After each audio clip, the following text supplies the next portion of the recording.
Hey guys, my name is Ryan. And my name is Miska. And welcome to Overwatch Central. So I think most people would agree that Doomfist feels pretty strong right now. Some may even say overpowered. The utility, damage and crazy mobility that he provides is leaving some people saying, yeah, he's going to get nerfed at some point, he's far too overtuned. He has been nerfed already, which has a lot to do with what I want to talk about today, and highlight one of the main reasons why Overwatch is feeling so stale right now, and that Doomfist may be able to single-handedly fix it. Doomfist has a feeling of being OP, that's for sure. We wanted to talk about why that's a good thing, but also say that unless it's super broken, Doomfist shouldn't really be nerfed. Why? Well, Doomfist has really encapsulated how Overwatch felt during the first few months of launch. He's a crazy, over-the-top hero that can do some insanely cool things, and he's essentially brought the hero concept to a new height. I can't find the quote exactly, but I do remember Jeff Kaplan saying that it's important that all heroes in Overwatch feel moderately overpowered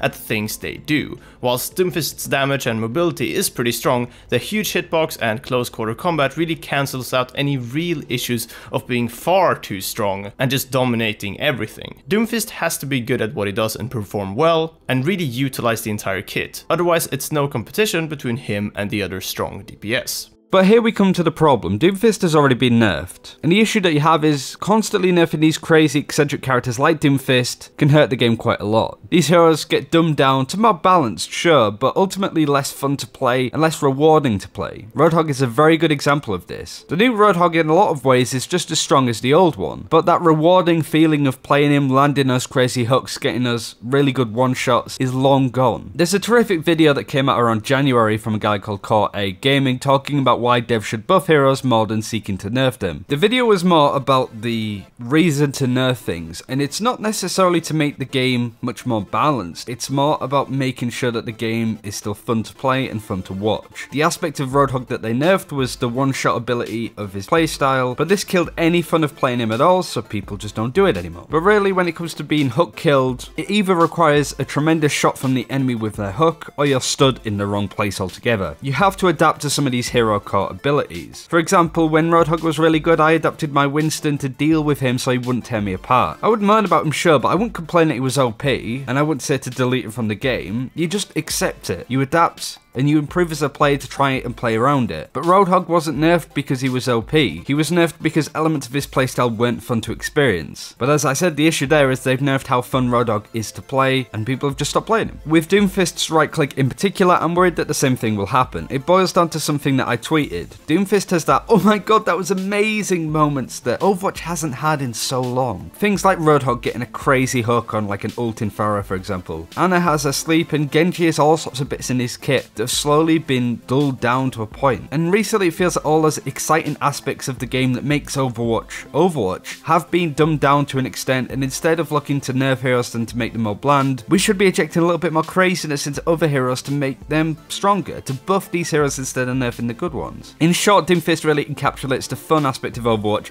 and nerfing any real elements of his gameplay and playstyle to make him slower, do less damage, is gonna nerf the whole game as a result. And this goes nicely onto our second point. Since Doomfist's launch, we've made maybe half a dozen videos on the hero, Terry Crews, and just Doomfist's effect on the meta. Imagine having that many videos worth of Orisa. We haven't even really made that many videos on Orisa since she came out in March. It really does highlight how pale she seems in comparison to Doomfist, both as a hero concept, but also as her mechanical skill and playstyle overall. I'm not really saying that Orisa is just a bad hero, but just certainly not as interesting as Doomfist, as just more that dive was already a staple meta 4 months ago, and Orisa did nothing to change that, really. Orisa didn't really affect the game much overall, and it didn't feel very refreshing to have her added to the game, to be honest. Doomfist has already had more of an impact on the game in terms of playstyle, tempo and compositions, and just a new perspective on Overwatch as a whole. Definitely a lot more than Orisa has ever had. This also added to how long and stale this current meta has felt, and the nerf of Hog really boiled people's frustration. He was the only hero that felt he could go against the grain with dive, but ultimately he was removed, so now we have a hero that can both run with dive or be played anti-dive. And Ryan and I at least are really excited to see how this hero spices up Overwatch. and changes the game once again, hopefully. And that's it for this time. Thank you very much for watching. Do let us know what you think. Do you think that Doomfist is incredibly overpowered? What heroes would you like to see buffed and changed to help the game's health as a whole? And ultimately, do you agree with the point that Doomfist is okay and is going to be good for the game? Let us know in the comments below. And until next time, take care. We'll see you next time.